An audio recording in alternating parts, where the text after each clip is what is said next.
Every so often, the world seems to conspire around a single idea through small, simple gestures that all start to rhyme. A smell connects to a taste. A coincidence mirrors a memory. People who have never planned anything together find themselves circling the same thought. Anthropologists call it collective emergence, but we have a different name for it.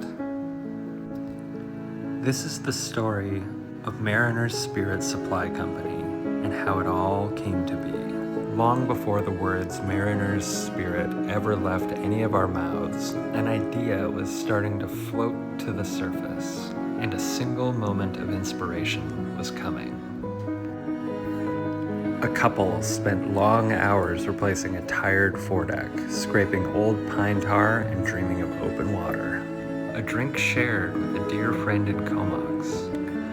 Friends exchanged emails about saving a forgotten wooden ship named Ladyhawk. None of these moments meant anything on their own, but together they formed a pattern, like dots on a chart, and when connected, reveal a course. When a path like this opens up in front of you, you have two choices. Let it lie forgotten, or see where the path takes you. For years it lay dormant, waiting in the smell of resin, in the howl of the wind through the rigging, in the growing restlessness of people who had almost given up on doing something extraordinary with their lives. And then one night, it woke up. At a dock party, a goodbye to a friend, glasses of mezcal in hand, I joked that it tasted exactly like pine tar smells. And suddenly, what if this drink was meant for sailors? What if we sailed it home by wind alone? In that instant, everything aligned. This is how Mariner's Spirit began, not as a business, but as a current that gathered people and possibility until the two became indistinguishable.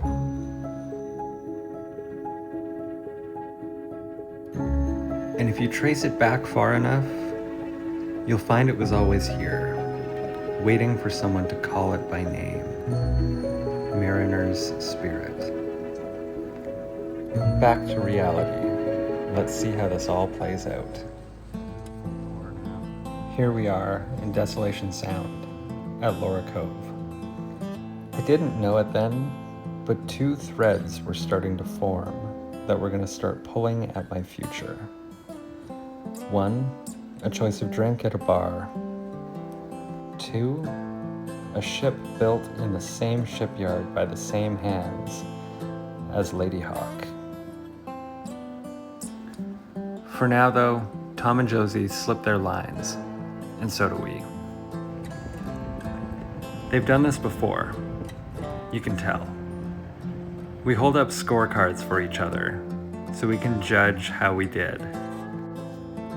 Tom and Josie gave us a 9.5. We gave them a 10.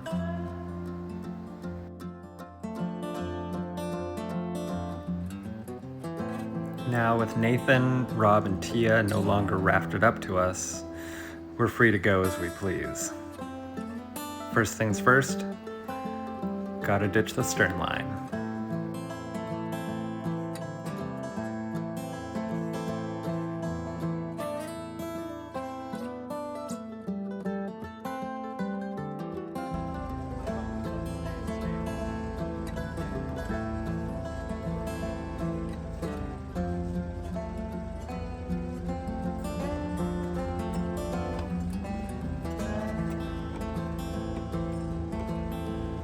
We follow them through some narrow channels, and we find ourselves adrift in the middle of the sound.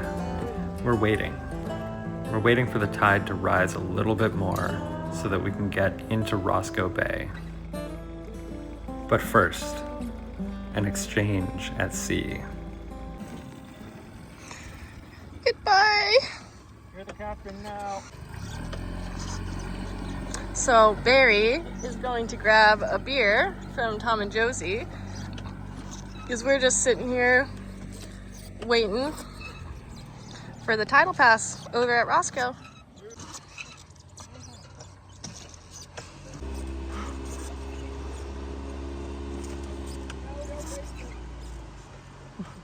Open ocean beer delivery. That'll be free hand jobs. Oh my god. It's so cold. So cold. So nice. All right, now to head back and get mine. Nice.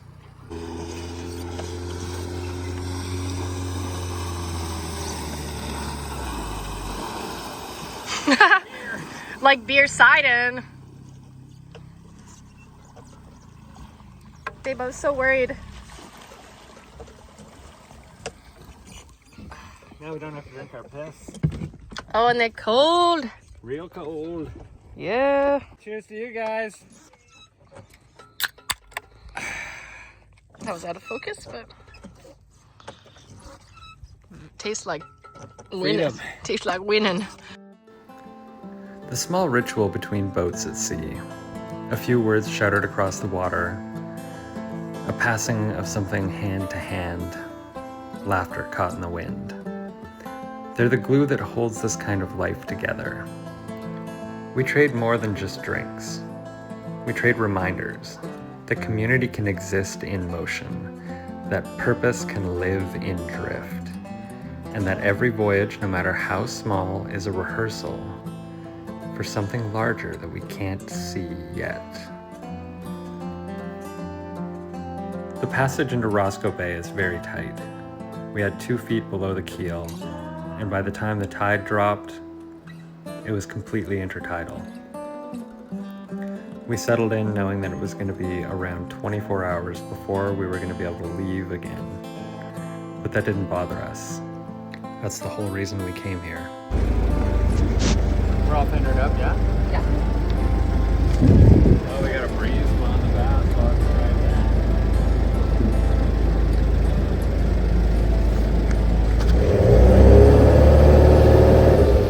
Just wake the shit out of him while he's standing. Perfect.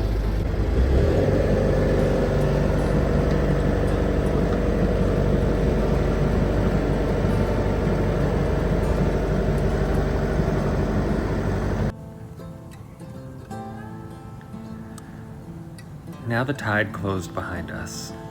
Roscoe Bay becomes its own small world. A moment caught between ebb and flood. We explore, we swim, we let the salt dry on our skins. There's no work here, no labor, no planning. Just the sound of wind in the trees and the hollow knock of halyards against the mast.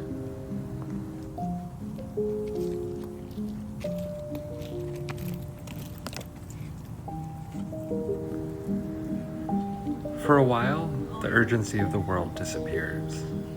We are living simply, quietly, deliberately, surrounded by the soft sound of nature doing what it's always done. These are the rarest kind of days, the ones that don't demand anything of you. Days that remind you that stillness too is a part of the voyage.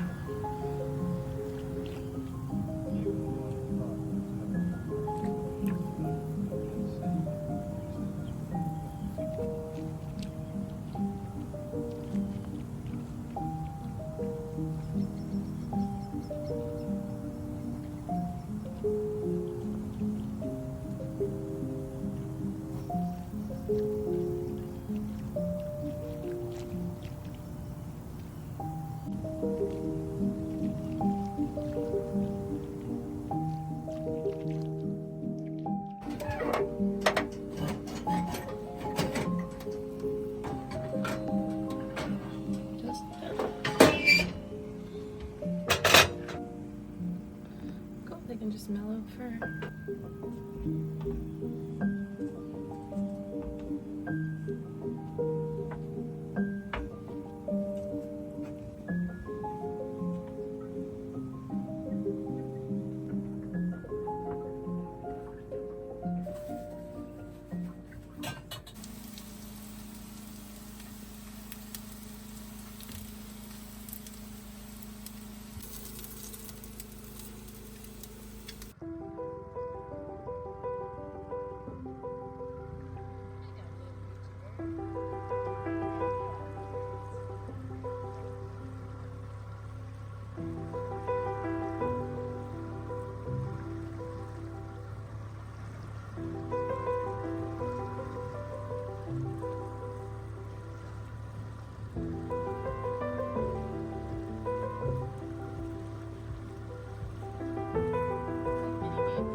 We wait for the tide, our quiet permission to move again. The hours stretch, but no one minds. Squirrel Cove lies ahead, but for now, we share the stillness with the jellyfish. Their opaque white hulls drift against the water, a color unsure if it belongs to lake or ocean. Green one moment, blue the next, like a body caught between two worlds. They hover there, silent, unbothered, as if they've already learned a lesson we came here to find.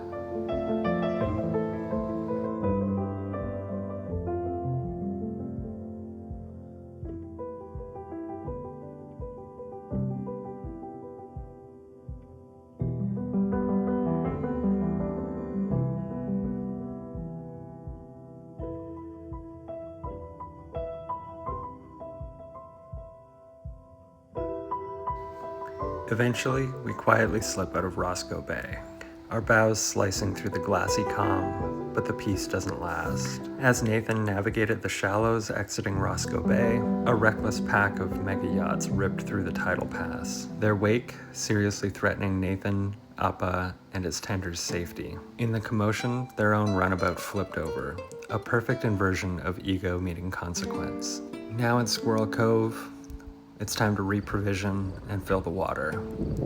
We're preparing for our run to Manson's Landing on the other side of the island. This is goodbye for now to our dear friends Tom and Josie, but it's hello to Masha, a new chapter, another story waiting to unfold. This marks the beginning of our southing, the long way home. But something had shifted. The horizon no longer felt like an ending. It felt like a question waiting to be answered. A new job waited for me in Silva Bay. It's a modest job, but it came with the promise to be able to afford new sails for Thunderchild, and the quiet satisfaction of returning the favor to Thunderchild and hauling her out and taking care of her. Somewhere between those anchorages, I felt something come back to life.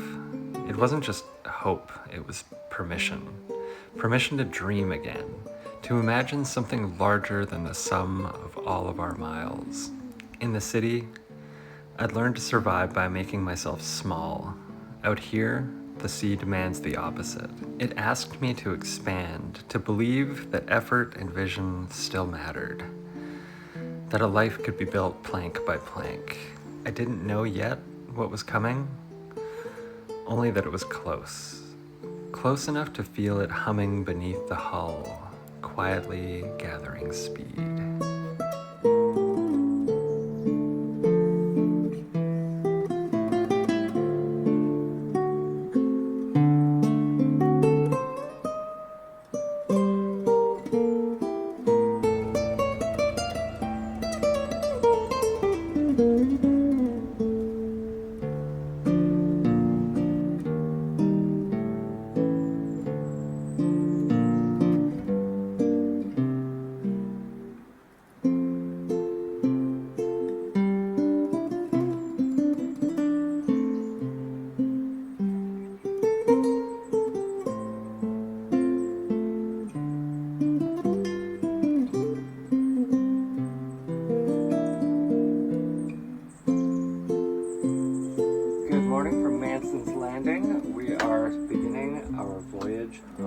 I'm excited about it, kind of. I think primarily in the aspect that soon we will shower. I've actually never ever seen such an ideal forecast for a return trip to the southern sections like Gabriola, where we're headed. We are headed southeast, and we have a northwest directly behind us, and it's a 10 but not to too much. Yeah, it's a 10 to 20 that kind of dips down and dips down and dips back up. So it's ideal. It's consistent. It's mellow. It's kind of right on the top edge of where things get exciting, but it doesn't really get exciting. So I'm super excited. We made our little sail plans. We discussed sort of what sails Nathan thinks he'll put up and what sails we think we'll put up, etc. having that conversation in the morning with Nathan. It's Yeah. been fun. Yeah, just strategizing, sort of agonizing over the weather and the charts, and trying to make the most informed and also the most mellow choices so we don't burn ourselves out. Because Nathan's single-handing and With a dog. and Who also Dagon has is not. She's an unruly mistress. Yeah, she is a little unruly, so he's keeping it really conservative. He thankfully has 140% Genoa, so that's probably all he's going to use. Also, thank God he's 25. Yeah, and he's going to leave us in the dust. Yeah. Like, we won't be able to keep up. Good. That boat fast. So our plan, we are heading from Manson's Landing down to Comox, which is where we got Thunderchild. And also means that if John and Vivian are around, bonus John and Vivian visit, we can give John a happy birthday, belated hug. Yeah. Because his birthday was like a week and a half ago. Yeah. Cool. Time Yeah. to eat. Ow! Imagine we run out of pepper, and that's the worst thing that happens. That'd be fucking sweet.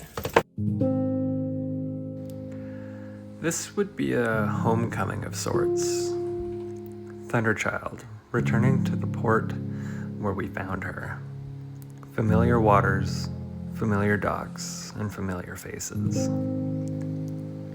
The kind of return that feels less like an arrival and more like alignment, as if the tide itself was carrying us back to something unfinished.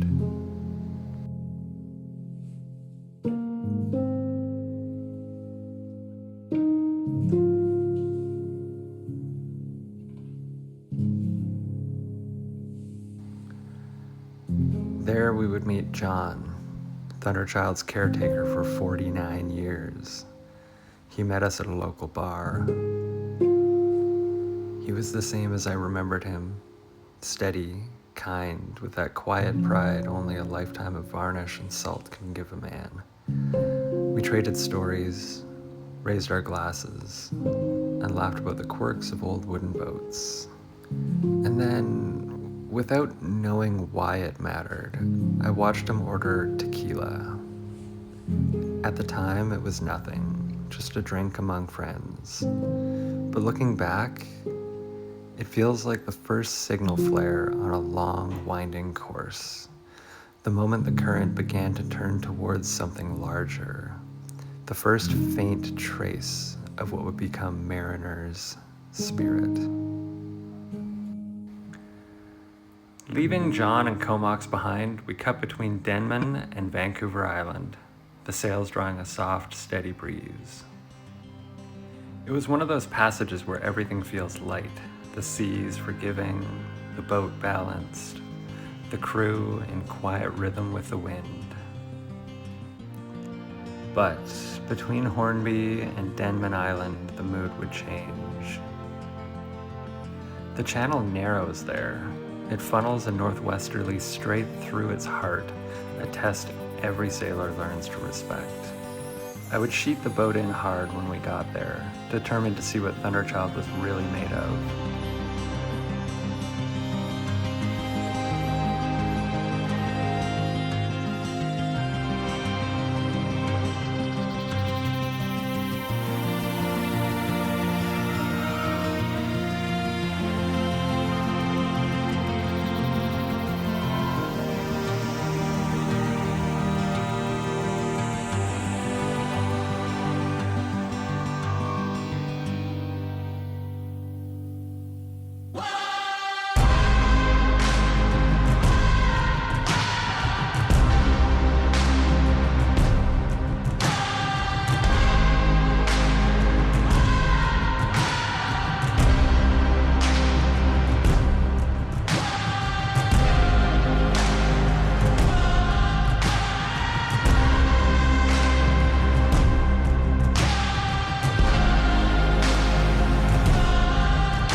Much to my surprise, Thunderchild was immediately more stout and balanced than I could have ever imagined.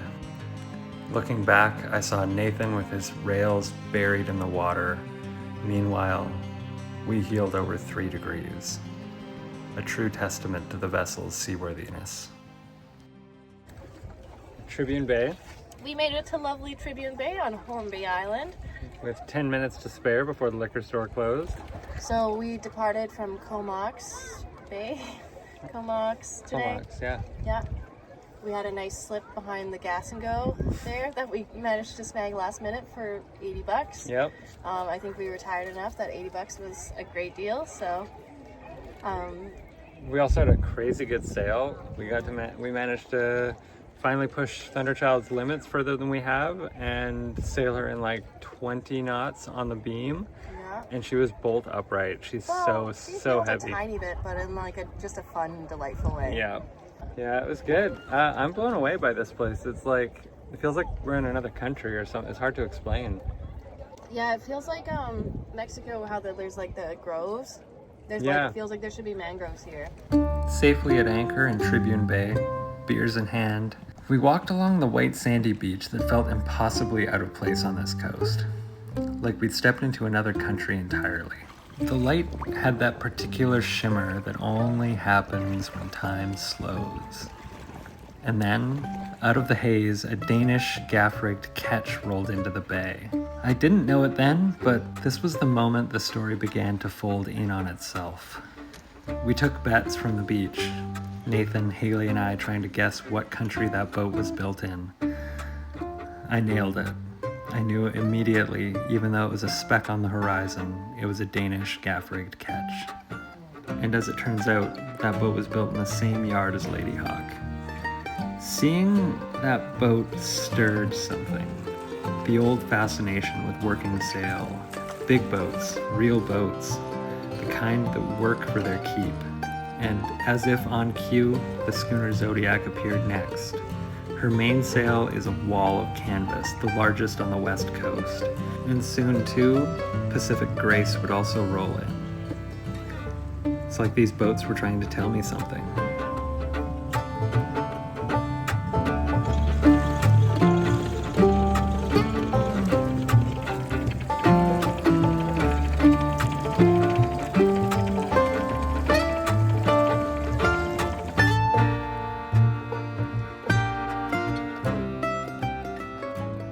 So we were not only pleased this morning with a Danish ketch pulling in, which Is a treat. gets me every time. Yeah, Schooner Zodiac just pulled in. but this is a feast. Yeah. That evening we made some friends.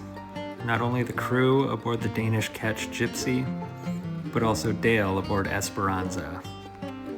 Tomorrow we would buddy boat with them all the way down to Nanaimo. And so Haley would return to work and life would slip back into its usual patterns. But for that one night, Tribune Bay felt like a dream within a voyage, a vacation inside a vacation. And in the quiet between sips of beer and the sound of the rigging in the wind, I think I started to understand where all of this was heading.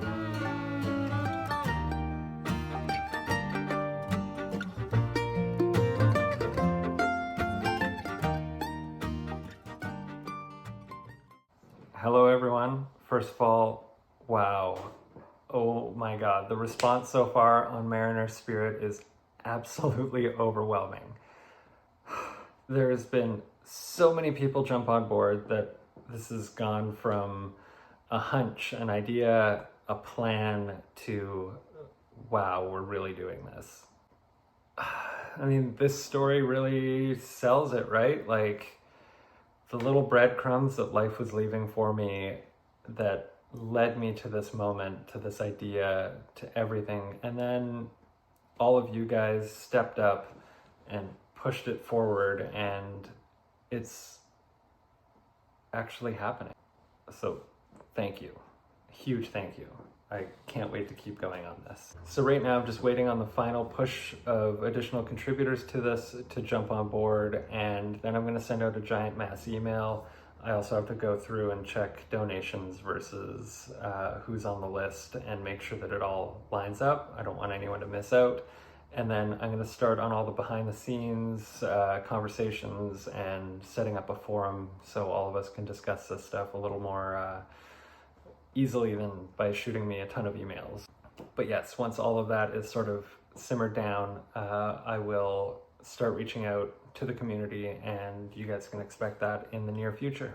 It's pretty crazy. There's genuinely like a wild snowball effect happening with this, and as a result, some people have even been donating up to like 10 times what we asked for. And first of all, thank you. Even my friend Johnny Bravo, for example, thank you, Johnny. He is giving me his car so that I can go to and from Washington State and keep working this and make this happen, because the boat's a little bit far away right now and mobility is a real concern. I was literally looking up buying a car the morning that he messaged me. So things are really lining up and becoming possible because of this community. And because of early support like this, we have like a path forward now. And I am blown away and I love this. It's wild. It's a dream come true. But still critical that we keep this ball rolling. So if you haven't heard about this business, if you don't know anything about it, check out the previous episode where we go down and look at the boat and launch the idea publicly. And go to marinerspirit.com. And if you like the sounds of everything, I hope you become a contributor as well. There are plenty of perks on the website, so dig in, take a look, and that's just me getting started. The perks will grow, the opportunities will grow. We're just in a very early stage right now, and it's a lot to manage, so please bear with me a little bit. I really appreciate that. And I mean, we've had people from weather forecasting to proper skippers to people with other vessels to people who want to crew, everything. Various people bringing various skills to the table, and without that sort of stuff, I can only have so many ideas. I can only think in so many different directions. So if you think you have something valuable to add to this, or questions or concerns or comments, definitely don't hesitate to reach out. It's been amazing talking to so many new people and getting valuable insights or answering questions. So don't hesitate to reach out. I'm here for it. But as an update as to what's going on, I am going to head back down and I'm going to go hang out with Gary and Barb and go talk with them about more of the history of the vessel and what we intend to do with it, all of the things. And yeah, it's really moving along quite well. And as a result, because I'm going to be down there hanging out with them, if there's anything you want to know more about the ship's history, more about Gary's history, more of the fiddly fun details that he put in where his character really shines in the boat, if those are the sorts of things you want to see, or if there's other things you want to see more of, write it in the comments, because I'm going to be doing that in the very near future, and I will read all of the comments. So give me some inspiration, give me what you want to see, and I'll do my best for you. And to wrap this up, again, massive thank you from me and the team, everybody. This is so heartwarming and encouraging, and thank you. But on that note, there's more updates coming, more stuff happening. I'm working as fast as I can. So please bear with me, and thank you so much for watching this episode. And I will see you guys next week.